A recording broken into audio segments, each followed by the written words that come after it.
Something is better than nothing, ये एक ऐसी चीज़ है जो आपने सुनी होगी, ख़ास तौर पे अगर आप एक ऐसे हाउस होल्ड में रहते हैं जहाँ बहुत सारे बहन भाई हैं। कई दफ़ा आप चॉकलेट्स अगर घर में बांटी जा रही हैं या कोई और चीज़ मिल रही है, तो आपको कभी कभार ये एहसास होता है कि यार इट्स नॉट फेयर, मुझे कम मिला है, दूसरे को ज़्यादा मिला है। तो आपको ये समझा दिया जाता है something is better than nothing, ना मिले इससे बेहतर है कि कुछ तो हमें मिल गया। लेकिन I feel overall this is such a compromising thought कि कई दफ़ा ज़िंदगी में हम कई ऐसे फ़ैसले करते हैं, कोई नौकरी ऐसी एक्सेप्ट करते हैं, कोई प्रपोज़ल ऐसा एक्सेप्ट करते हैं, कोई कपड़े ऐसे जाके ख़रीदारी करते हैं जो हमें पसंद नहीं होती, जो हमारे मेयार पे या हमारी एक्सपेक्टेशंस पे या हमारे ख्वाबों पे पूरी नहीं उतर रही होती, लेकिन आप उसको ले लेते हैं सिर्फ इसलिए because you feel something is better than nothing. कुछ तो मिल रहा है और कुछ ना मिले इससे बेहतर है भाई जो मिल रहा है उससे गुजारा कर लिया जाए। ये किन सिचुएशंस में सही है और किन सिचुएशंस में ये आपके लिए डेट्रीमेंटल है? Let's try and understand that. ख़ास तौर पे एजुकेशन में या आपकी रोज़मर्रा की ज़िंदगी में, आपकी पर्सनल लाइफ में या फिर आपके करियर्स में भी बोनस मिल नहीं रहा, थोड़ा सा बोनस मिला है या हल्की सी कोई मरात मिली है एंड यू लाइक एटलीस्ट कुछ तो मिला है। क्या ये तरीक़ेकार हमारा हो सकता है for moving forward in life, या डट जाना चाहिए because how and what you accept is also training people how to treat you. यानी अगर आपने कम से कम में काम करके देना शुरू किया तो कोई आपकी महारत की गुण नहीं गाएगा, बल्कि आपको कॉम्प्रोमाइजिंग समझा जाएगा। So let's try and explore this is a very interesting topic. और ख़ास तौर पे जब इनिशिएटिव की बात की जाए कि बड़ी बड़ी चीज़ें करने से बेहतर है अगर छोटा सा कोई कदम उठा दिया जाए, क्या इसको हम उसी ज़ुमरे में देख सकते हैं और will it vary from situation to situation? आइए आज के ज़बरदस्त पैनल से आपको इंट्रोड्यूस करती हूँ। आज हमारे कराची स्टूडियो में मौजूद हैं Hadiqa Siddiqui, who we know as a young budding public speaker, social बहुत सारे सब्जेक्ट्स के ऊपर बड़ी ज़बरदस्त कमेंट्री करती हैं। हाल ही में she is recently gotten married as well. बहुत बहुत मुबारक हो आपको Hadiqa. Thank you so much for making time for us today. और आप ही के साथ तशरीफ़ रखती हैं Sanam Pathan, who is an NLP practitioner. She has had a wide and diverse experience when it comes to human resource development, working with organizational development. Pakistan के बड़े कंपनीज़ के साथ इन्होंने काम किया है and now she is focused on career intelligence, which is something I recently learned about. आमतौर पर हम IQ की बात किया करते थे या फिर इमोशनल क्वेश्चन की बात किया करते थे, लेकिन इन दोनों को मिलाकर महारत के साथ अपने करियर को और आज के ज़माने के करियर को, कि जो आपने पढ़ा है वो थोड़े दिनों में रिडंडेंट हो रहा है, चीज़ें नई नई आ रही हैं, तो आप करियर में इंटेलिजेंट मूव्स कैसे करें, this is what Sanam is focused on. बहुत शुक्रिया सनम हमारे साथ मौजूद होने के लिए।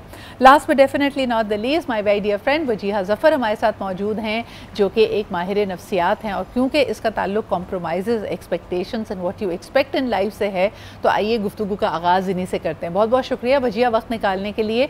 Something is better than nothing, it is definitely a negotiating और अ बारगेनिंग पोजीशन, जहां आपको लग रहा है कि आपको बेहतरीन डील नहीं मिल रही है, लेकिन आप इक्तफ़ा कर रहे हैं और ये सोच रहे हैं यार कुछ तो मिल रहा है। ये एज अ माइंडसेट कैसा है? और ये शॉर्ट टर्म में काम कर सकता है, लेकिन अगर इलोंगेटेड पीरियड तक आपका वर्ल्ड व्यू ही ये बन जाए कि something is better than nothing, तो आप अपना क्या नुकसान कर रहे होते हैं, या आपकी पर्सनैलिटी कैसे शेप अप हो रही होती है वजिया? अस्सलाम वालेकुम। इसमें मैं स्टार्ट करूँगी, इसमें सिर्फ करियर नहीं, इसमें शादी के डिसीजंस भी आ जाते हैं, इसमें आपकी लाइफ के बहुत बड़े डिसीजंस भी आ जाते हैं। हाँ। जैसे आपने स्टार्ट में ही बात की कि सिचुएशनल हो तो इट्स टोटली फाइन, अगर सिचुएशनल है और स्पेसिफिक है और कभी कभी है, लाइक घर की छोटी छोटी चीज़ों के ऊपर है या अपनी रोज़मर्रा की ज़िंदगी में छोटे छोटे मामला हैं। लेकिन जब बात आती है बड़े मामला की, करियर चॉइसेस की, मैरिजेस की, या आपकी लाइफ की, जैसे घर ले रहे हैं आप, ठीक है, वहाँ पर जब ये चीज़ें बहुत बड़े सेक्रीफाइसेस पर चली जाती हैं, तो वहाँ मैंने लोगों को सेटिस्फाइड नहीं देखा, सिद्धरा खुश नहीं देखा, और सबसे इंपॉर्टेंट चीज़ वो कंप्लेंट्स बहुत करते हैं, और मोस्ट इंपॉर्टेंटली इससे हमारी मेंटल हेल्थ इतनी इफेक्ट होती है कि हम तो ये डिजर्व ही नहीं करते थे। ये स्टेटमेंट क्लाइंट्स इतना ज़्यादा बोलते हैं कि हमने अपने साथ क्या कर दिया, ये तो हम डिजर्व ही नहीं करते थे। फिर वो जो आपकी कंप्रोमाइजिंग नेचर है वो गिल्ट में चली जाती है कि मैंने अपने साथ जाती की, या फिर दूसरी चीज़ मैंने लोगों में देखी है कि वो ये कहना शुरू कर देते शायद मैं यही डिजर्व करती थी, मुझे यही मिलना था। तो उसमें फिर चॉइसेस अगेन मैं ऐड करूंगी, छोटे छोटे लेवल पे भी जब बहुत ज़्यादा चॉइसेस हो जाती है, फिर वो पैटर्न बन जाता है। फिर इंसान अपनी ज़िंदगी के हर मामलात में ये something is better than nothing. और एक चीज़ मैं यहाँ ऐड करना चाहूँगी, यहाँ पे इस्लामिक वैल्यूज़ और रिलीजियस थॉट्स भी लोग ले आते हैं, जो कि इस्लाम ने टीच नहीं किए हुए, खुद के बनाए हुए आते हैं, या इस्लाम की कोई एक बात पूरी लाइफ पे जो या है उसको वो मुझे उस लगता पे है मिसकंस्ट्रू इम्प्लीमेंट किया करते जाता है। हैं। अगर दीन में ये है कि भाई जो तुम्हारे नसीब का है वो तुम्हें मिलेगा, लेकिन दीन में ही फिर आपको दुआ करने के लिए भी कहा गया है, यानी think of the things which are majestic and impossible, because Allah ताला मुसब्बिबुल असबाब है और वो असबाब बनाने पे कादिर है। आइए इसी बात को आगे लेके चलते हैं। सनम, व्हाट डू यू थिंक, अगर मैं एज एन NLP प्रैक्टिशनर इसकी सिर्फ लैंग्वेज को आपसे कहूँ कि आप इसको क्रैक करें, something is better than nothing. This sounds to me like a person who is getting a lower end of the bargain and sort of justifying it to themselves. Thank you, Sidra. I think ये बहुत ही एक deep topic है. हाँ. Again, इसके अंदर दो चीज़ें बहुत important है to take this side or that side. First is it serving me as a person? Yeah. And secondly, मैं life के किस peripheria पे operate कर रही हूँ. So if I'm somebody who's operating at a very base level in life, I've never had mentors, I've never had chances कि मुझे कोई अच्छी तरबियत की जाए या अच्छी डायरेक्शन दी जाए, तो probably मेरे लिए ज़रूरी हो जाएगा all the time मेरा एक lender of first and the last resort would be कि मैं हमेशा pick and choose करूँ कि something is better than nothing.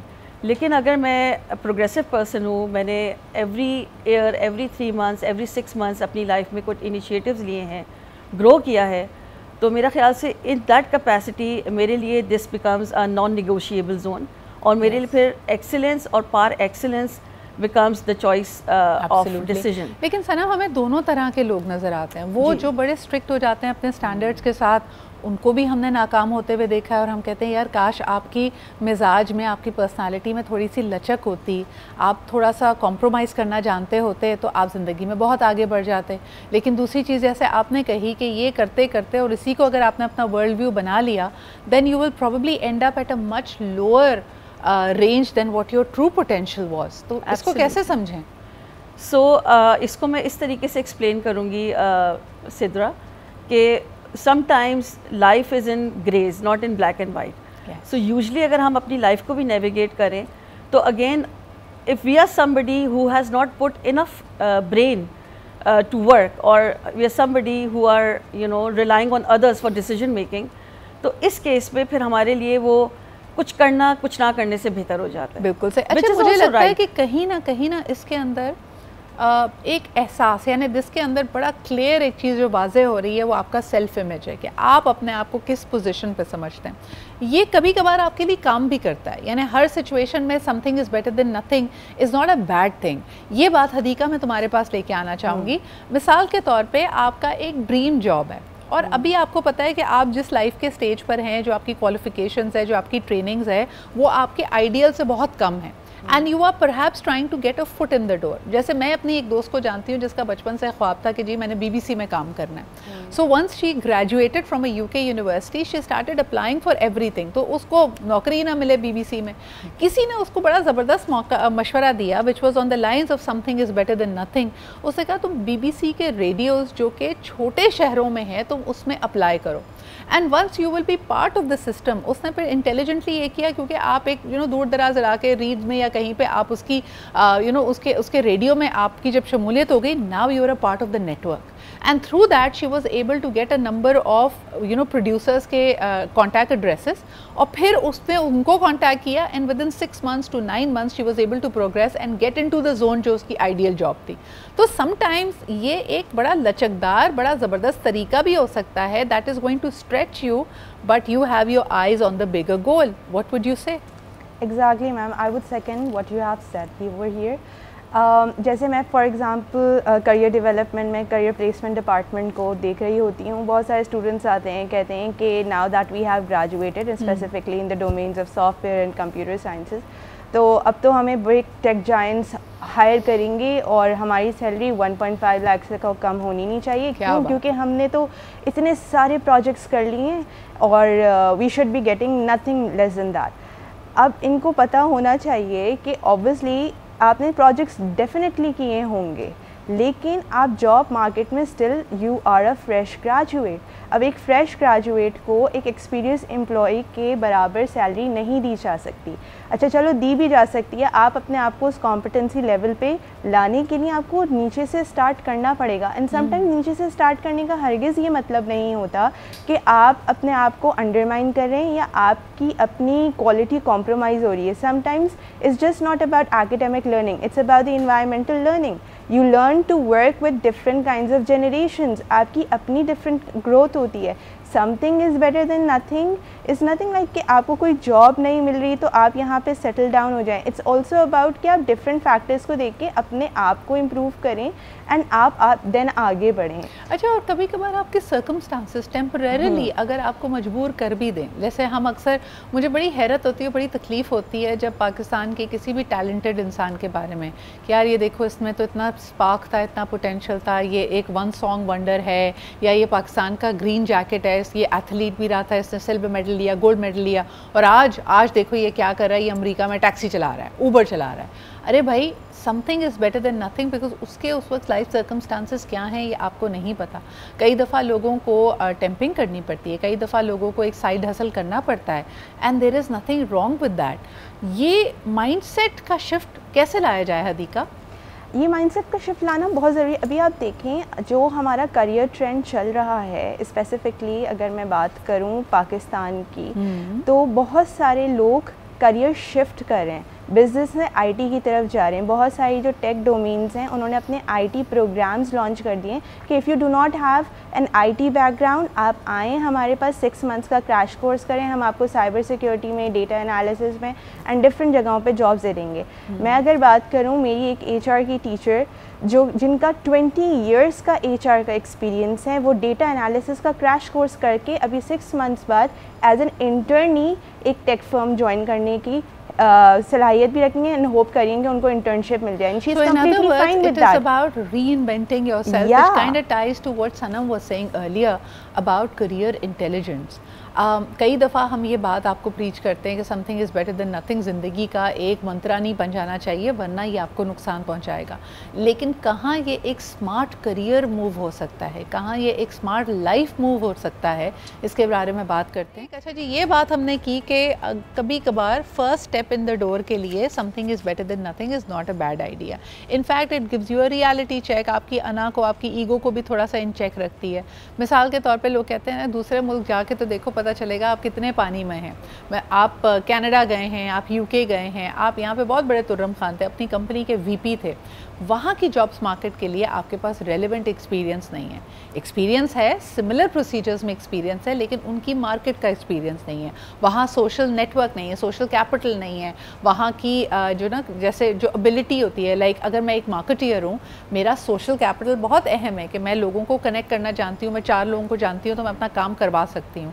वो चीज़ें जब आपके पास लैकिंग है तो हो सकता है आपको अपने एक्सपीरियंस से एक जूनियर स्टेज से शुरू करना पड़े। But let's see what all can be see as हमारी लाइफ में इसकी इम्प्लिकेशंस क्या होती हैं। आपने कई लोगों की ऐसी दास्तान सुनी होगी वजीहा, जो दिल बर्दाश्ता हो गए कि बचपन से एक ड्रीम कॉलेज था या एक ड्रीम यूनिवर्सिटी थी या एक ड्रीम प्रोफेशन था।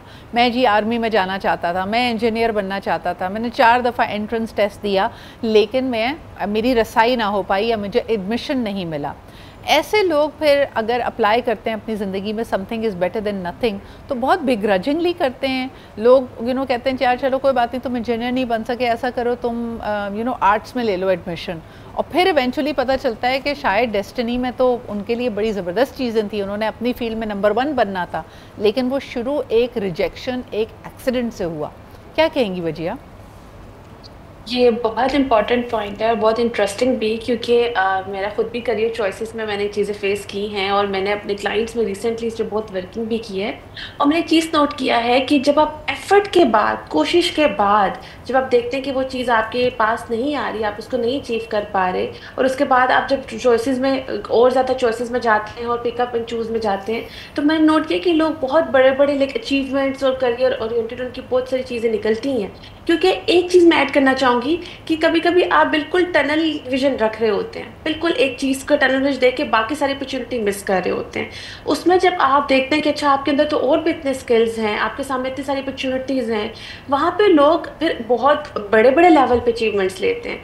सो लेकिन वो लोग जो सिर्फ उस विजन में रुक जाते हैं, अपनी स्पेसिफिक विजन में और क्राइटेरिया रख लेते हैं, वो फिर लाइफ की बड़ी अचीवमेंट्स भी हो वो नाकाम रहते हैं, क्योंकि उनका माइंड वहीं ब्लॉक हो जाता है, उनकी थिंकिंग पार वहीं पे ब्लॉक हो जाती है। सो ये जो नोशन है हमारा something is better than nothing, ये आपका सहारा बन सकता है ऐसे किसी रिजेक्शन या हार्ट ब्रेक वाले पीरियड में, कि जहाँ आपकी ख्वाहिश तो कुछ करने की थी, लेकिन फिर अपने आप को अब ये टाइटैनिक को मोड़ना भी तो है ना भाई, दूसरी तरफ लेके जाना है। तो उस वक्त एटलीस्ट दिल को बहलाने के लिए ये ख्याल कि अच्छा कुछ नहीं, मैं पहला कदम लेके देखता हूँ, लेट्स सी, ठीक है जो मेरा आइडियल था वो तो नहीं हो रहा। Let's come down to personal life about this. Sanam, मुझे ये बताइए कि बहुत सारी लड़कियां ख्वाब देखती हैं जब आप ड्रामे देख रही हैं, जब आप मूवीज़ देख रही हैं, रोमांटिक नॉवेल्स पढ़ रही हैं, तो आप अपने लाइफ पार्टनर से एसोसिएटेड कुछ कैरेक्टरिस्टिक्स एटलीस्ट सोच लेते हैं या आइडियलाइज कर लेते हैं कि उसको एक सर्टन लुक्स उसकी होनी चाहिए, फाइनेंशियल स्टैंडिंग होनी चाहिए, रवैये में XYZ ट्रेट्स होनी चाहिए। तो अक्सर हमने देखा है कि जब लड़कियां या लड़के भी बहुत सारे प्रपोजल्स को रिजेक्ट करते चले जाते हैं कि नहीं भाई ये इसमें ये खराबी है, इसमें ये कमी है, तो उनको कहा जाता है कि देखो तुम्हें परफेक्ट चीज़ कोई नहीं मिलेगी, step on it and you know something is better than nothing. अब टाइम निकलता जा रहा है, टाइम के साथ साथ तुम्हारी जो चॉइसेस हैं या जो तुम्हारे ऑप्शंस हैं वो और कम हो जाएंगी। दोनों तरीके से बताइएगा कि as a person who is experiencing such feedback and a parent who is probably worried about a child, दोनों की क्या सेंटिमेंट्स होते हैं और यहाँ पे ये कैसे एट प्ले आती है ये notion? A very deep question, Sidra. I'll try to break it down into two halves.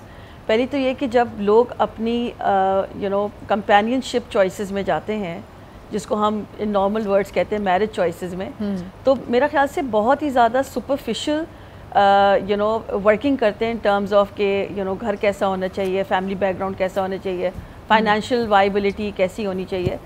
मैं समझती हूँ कि ये सब करें आप, but it's also very important that you know that what you are bringing on to table, otherwise it's just a wish list. And I think कोई भी रिलेशन या कोई भी आपकी लाइफ का सेगमेंट विश लिस्ट पे ऑपरेट नहीं कर सकता। सो आपको बैलेंस आउट करना है। And I rightly want to point out here कि लाइफ में सोचिए कि आपने ऑप्टिमाइज़ कैसे करना है, just don't focus on maximizing, because आप पीक आउट तो कर जाएंगे लेकिन उसके बाद एक डिक्लाइन आएगा which you are maybe not prepared to take, और maybe you are not taught कि how to navigate with that hardship और हार्ड टाइम जब आप पीक डाउन कर रहे होंगे। What an excellent thought when you talk about optimizing rather than maximizing। और अपना ज़र्फ़, अपना रवैया, अपनी पर्सनालिटी का भी इंसान को पता होना चाहिए। कई दफ़ा वक्ती तौर पे आप इतना ज़्यादा जिसको for a lack of a better word बेसब्रे हो रहे होते हैं कि आप बड़े बड़े कॉम्प्रोमाइज़ कर लेते हैं थिंकिंग कि यार देखी जाएगी। हतीका फॉर एग्ज़ाम्पल हम देखते हैं कि बहुत सारी ख़वातीन they are happily marrying man who are going for a second marriage, और वो कहती हैं कि जी something is better than nothing, इसके पास तो इतने पैसे हैं और ये जो अभी जिस तरह का रवैया, आई विल कॉम्प्रोमाइज़ और मुझे फ़र्क नहीं पड़ता, मैं गुजारा कर लूँगी, इसकी पहली बीवी भी हो, बच्चे भी, उससे मुझे फ़र्क नहीं पड़ता। लेकिन थोड़े ही अरसे में फिर उनको फ़र्क पड़ने लग जाता है। क्या कहेंगी आप?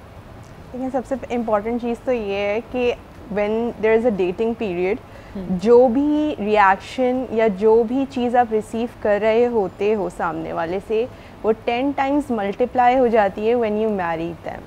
Let's suppose if they are not being consistent in giving you the attention during the dating period, वो attention आप समझें कि marriage के बाद मिल जाएगी, ऐसा कभी नहीं होगा। So if he is making you the mistress very clearly before the marriage कि तुम्हारी position as a secondary ही रहेगी मेरी ज़िंदगी में, आफ्टर आई मैरी यू, तो आप कभी भी प्राइमरी बन ही नहीं सकते। और अगर आप ये समझते हैं कि कई दफ़ा लोगों के दिलों में बहुत सारे अजीब से ख्याल होते हैं ना कि यार ये तो पहले ही कहता है कि अपनी पहली बीवी से चिढ़ता है, ये इनकी अंडरस्टैंडिंग नहीं है, छोड़ना नहीं चाहता बिकॉज बच्चे हैं, XY रीज़न वॉट एवर, लेकिन साथ साथ I am so young, I am so pretty, he is so in love with me that I will be able to get that attention from him. तो आपको लगता है ये सब झूठ है, ऐसा नहीं हो पाएगा हतीका?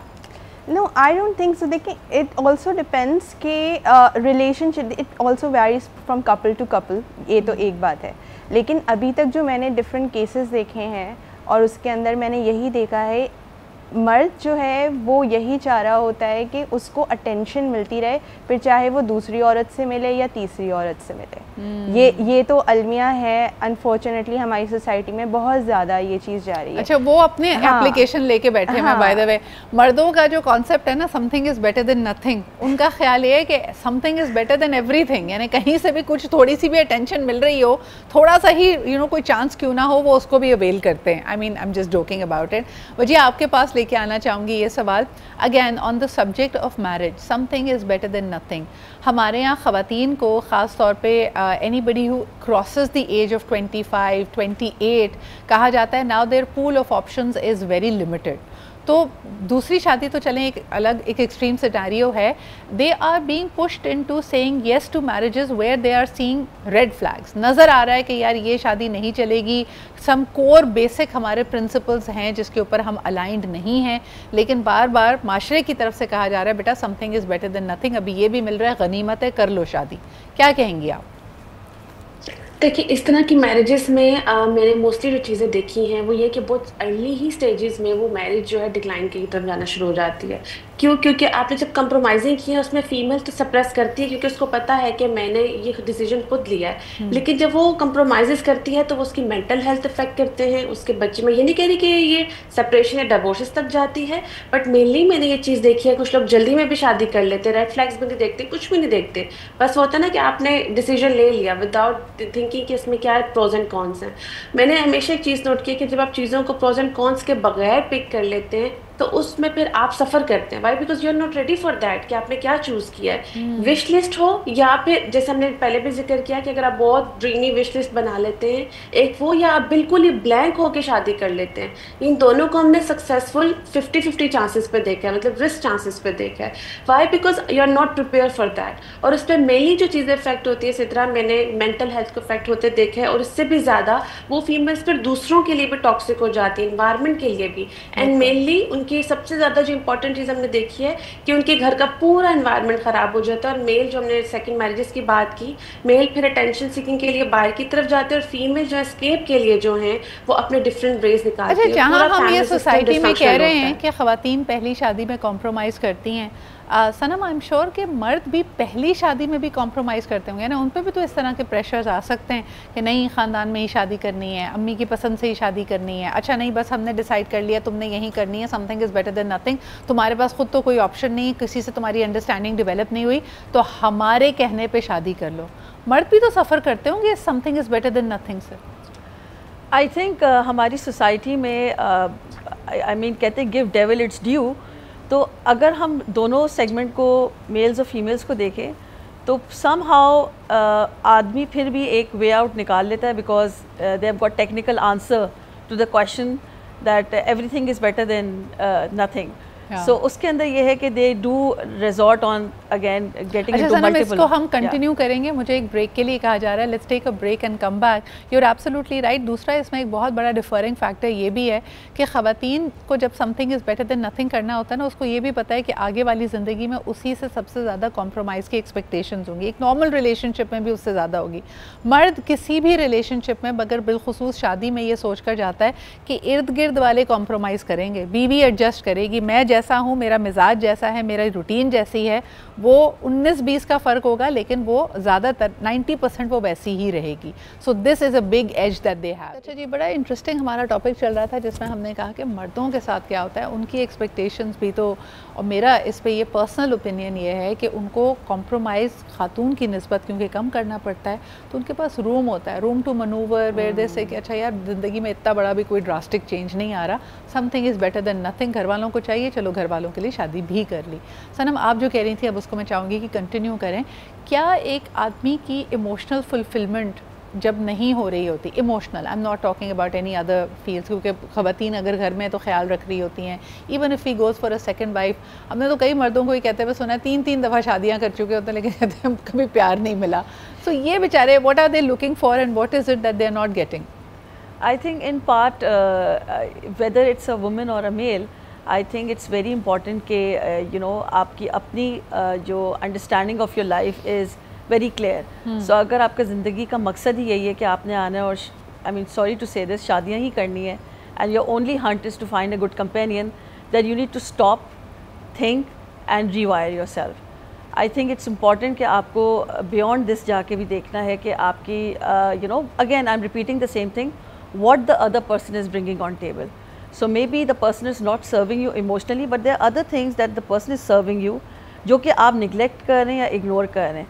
And I think this is where the good word comes in कि जहाँ पे आप एक दूसरे के साथ compatibility create करते हैं by taking out your good things and taking out the other person's good things. But you've touched upon something very very alive. ये मैं हदीका तुम्हारे पास लेके आना चाहूँगी. हमारे माशरे में something is better than nothing उस वक्त भी इस्तेमाल किया जाता है जब हम marriage of convenience की तरफ जाते हैं.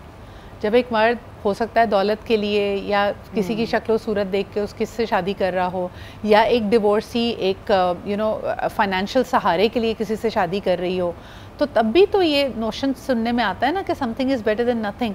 मैरिज ऑफ कन्वीनियंस में ये कैसे प्ले आउट करती है? तुम्हें क्या लगता है कि थोड़े अरसे बाद जब वो ज़रूरत पूरी हो जाती है, या आप समझते हैं कि अच्छा यार ये उस वक्त की ज़रूरत थी, अब जैसे मिसाल के तौर पे मैं फाइनेंशियली स्टेबल हो गई हूँ, अब मुझे इस आदमी की ज़रूरत नहीं है, तब फिर वो मैरिज ऑफ कन्वीनियंस फॉल अपाउट कर जाती है? ऐसे देखिए, मैरिज ऑफ कन्वीनियंस होती ही तब है जब आप बहुत सारे उन हादसात से गुजर चुके होते हैं जिनकी वजह से आप ये सोचते हैं कि हाँ अब मुझे इस पर्टिकुलर चॉइस पे सेटल डाउन हो जाना चाहिए, या ये मेरी नेसेसिटीज़ हैं. आपने अपनी नीड्स एनालिसिस कर ली होती है, आपको पता होता है आपको क्या चाहिए और आपको क्या हासिल हो रहा है सामने मैरिज से. आप अपने नॉन नेगोशिएबल्स को एग्जैक्टली फिगर आउट कर चुके एग्जैक्टली. जब मैरिज ऑफ कन्वीनियंस हो जाती है और आप सॉर्ट आउट होते हो पहले से कि I am getting into this marriage with the particular mindset कि मुझे ये चीज़ें हासिल होंगी इस मैरिज से, चले आपकी नीड्स पूरी भी हो गई ना, उन नीड्स की फुलफिलमेंट का एहसास इतना मुकम्मल होता है समटाइम्स कि वो मैरिज सस्टेन कर जाती है. एंड बहुत कम केसेस होते हैं जिनमें वो मैरिजेस एंड हो रही हैं. यू आर एब्सोल्युटली राइट कि कई दफ़ा people feel rescued, sometimes they feel obliged कि यार इस शख्स ने मेरा मुश्किल वक्त में साथ दिया था, जब कोई नहीं था तो चलो ये मेरे साथ था. Wajiha, what is your perspective?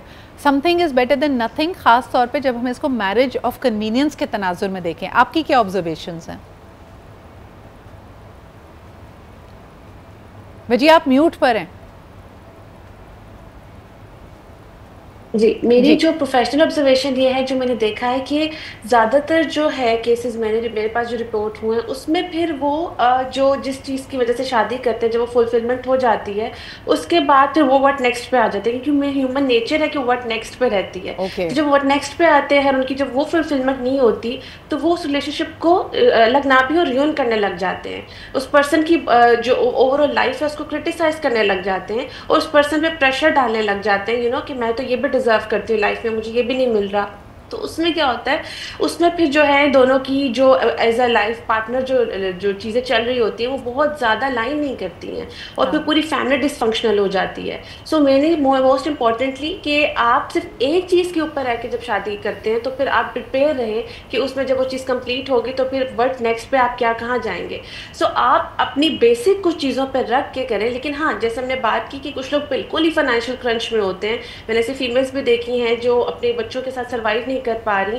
तो इस्लामिक पर्सपेक्टिव से भी यही है कि आप किसी नीड के बेस पे जब करते हैं सेकंड थर्ड मैरिज, तो उसमें फिर डेफिनेटली आपके अंदर कहीं ना कहीं दूसरी चीज़ें शेयर कर रही है कि सेंस ऑफ सेटिस्फेक्शन भी होती है और कहीं ना कहीं आपके अंदर ये भी होता है कि हाँ मेरी ये नीड थी, स्पेस पे मैंने किया. तो आप उस क्लियर होते हैं ना अपने ऑब्जेक्टिव्स के बारे में कि भाई मेरे तो बच्चों को कोई देखने वाला नहीं था, एटलीस्ट मुझे सेफ्टी मिल गई. तो वो again safety is at that level. लेकिन अगर मिसाल के तौर पे आपकी पहली शादी है और आप अपने घर से, आपको जैसे हमने कहा ना कन्वीनियंस चाहिए, लग्जरी चाहिए, एक अच्छा लाइफस्टाइल चाहिए, आपके घर में ये अभी सब चीज़ें नहीं थी, and you decided to marry somebody much older than you. कोई खातून ऐसी जो अपने से कई गुना बड़ी उम्र के शख्स से शादी कर रही है, वाई? बिकॉज उसको वो सब कुछ मिल रहा है जिसकी उसको आरजू थी. या कोई मर्द किसी फॉरेन नेशनैलिटी पासपोर्ट होल्डर खातून से शादी कर रहा है only because he wants to get out of here from Pakistan and get a nationality. Sanam, आपकी ख्याल में ये दोनों सिचुएशंस इन पर्टिकुलर, ये मैरिज ऑफ कन्वीनियंस लास्ट करती हैं? I think again अगर उनको सर्व कर रही हैं probably they'll stretch it to a couple of more years. लेकिन on a longer term I think अगर आप intentionally ही किसी चीज़ को इस नीयत से परस्यू कर रहे हैं कि वो आपको सिर्फ एक लॉन्चिंग पैड की तरह यूज़ करें या आप उनको यूज़ करें, तो मेरा ख्याल से कंसिस्टेंटली आप उसको ज़्यादा टाइम तक नहीं लेके जा सकते. and it brings you back to square one then. And what is their state of mind? Again coming back, अगर किसी ने अपने जहन में सोचा यार something is better than nothing और इस किस्म का कोई डिसीजन लिया है, ये उनकी पर्सनालिटी, उनकी शख्सियत के बारे में हमें क्या बताती है सनम? देखिए, अगर आप इस क्लीशे को अगेन थोड़ा सा इंट्रोस्पेक्ट करें, something is better than nothing, ये इन इट सेल्फ आपको बताता है कि मैं टेम्प्रेरी हूँ, राइट? सो जब आप इस सोच से ज़िंदगी को जिएंगे कि something is better than nothing, तो आप हमेशा एक टेम्प्रेरी रिजॉर्ट लेंगे अपने लिए। आप कभी लॉन्ग टर्म नहीं सोच पाएंगे, कभी आप प्लान नहीं कर पाएंगे, कभी आप एग्जीक्यूट नहीं कर पाएंगे। And the worst thing is कि ठीक है, आपने अगर गुड इंटेंशन से भी कोई चीज़ परसू की है, you have got more than one being with you which is yourself. So उन सारी चीज़ों को, सारे लोगों को लेके चलना then becomes a compromising zone for you and the people surrounding you. और इसका रिपल डाउन इफेक्ट ये होता है कि क्योंकि आप उस स्टेट ऑफ माइंड से ऑपरेट कर रहे हैं, chances are whosoever is operating in your circle will also start operating with that। अच्छा, क्या इसमें पॉसिबिलिटी है वजिया कि वो लोग जिनका वर्ल्ड व्यू, एंड अधिका आपके पास आना था लेकिन I just thought of a question which उसमें थोड़ा सा एक साइकोलॉजिकल पर्सपेक्टिव चाहिए। वजिया, जो लोग ये बार बार कहते हैं something is better than nothing, क्या इनकी tendency to play and to feel like a victim बहुत ज़्यादा है? यानी ये विक्टिमहुड में जा रहे हैं? विक्टिमहुड से भी ज़्यादा ये अपनी लाइफ में एक सर्टेन लेवल से ऊपर ग्रो भी नहीं कर रहे होते सिद्रा। उन्होंने अपनी लाइफ का एक स्टैंडर्ड सेट कर लिया होता है और वो स्टैंडर्ड से ऊपर ग्रो नहीं करते। इसीलिए जब भी वो किसी चीज़ को देखते हैं, वो उसी पर्सपेक्टिव से देखते हैं, बिकॉज दे बिलीव कि अगर हमें इतना भी मिल जाए तो हम लाइफ में सर्वाइव कर सकते हैं। तो मैं यहाँ ऐड करना चाहूँगी, वो सर्वाइवल मोड पे चल रहे होते हैं। उनका कोपिंग मैकेनिज्म जो है वो एक सर्टेन लेवल तक ब्लॉक हो जाता है। फिर जब उन्हें लाइफ में बिगर अपॉर्चुनिटीज भी मिलती हैं तो वो उसको भी नहीं देख पाते, बिकॉज दे बिलीव कि अगर हमने ये किया, आपने नोट किया होगा कुछ लोग देखते हैं अगर हमने किया तो पता नहीं कुछ बुरा ना हो जाए। उनकी नेगेटिव लोग तो धोखा देते हैं। यू आर सो राइट कि it has more to do with your self belief. Hadiqa, last words from you, तुम्हें क्या लगता है कि ये जो विक्टिमहुड है, जो एक कैपिंग आपने अपनी ज़िंदगी में लगा ली कि इससे ऊपर भी नहीं आपने बढ़ना, इसको अगर कोई रीवायर करना चाहे, निकलना चाहे इससे, तो उसको क्या करना पड़ेगा? सबसे इम्पोर्टेंट चीज़ ये है कि इस बारे में कॉन्शियस हो जाना कि मैं विक्टिम प्ले कर रहा हूँ इस पर्टिकुलर थॉट प्रोसेस पे। अगर आपको पता ही नहीं चलेगा कि आप ये सब चीज़ें एक्सपीरियंस करें या आपके लिए ये रुकावट है, ये पर्टिकुलर थॉट रुकावट है आगे बढ़ने के लिए, आप नहीं आगे बढ़ पाएंगे। सो सबसे इम्पॉर्टेंट चीज़ ये होगी कि आप अपने आप को पहचानें। पहचानने के बाद फिर ये सोचें कि मैं अपने आप पे काम किस तरह कर सकता हूँ इस चीज़ को ख़त्म करने के लिए। एंड फिर and you are absolutely right कि कई दफ़ा जो ना, तभी जब आप अचानक से जागते हैं और आप अचानक से सब चीज़ें एक साथ बदलने की कोशिश करते हैं, so to the outsider it feels like a midlife crisis कि ये अचानक क्या हुआ, अभी तक तो एक जोन में चल रहे थे लेकिन suddenly you want to change everything. But anyway, that's a discussion for another time. बहुत शुक्रिया हदीका, सनम और Wajiha. It was a very insightful conversation. I hope that you have enjoyed it as well. इसी के साथ मुझे इजाज़त दीजिए, कल आपसे फिर मुलाकात होती है। खुदा हाफिज़।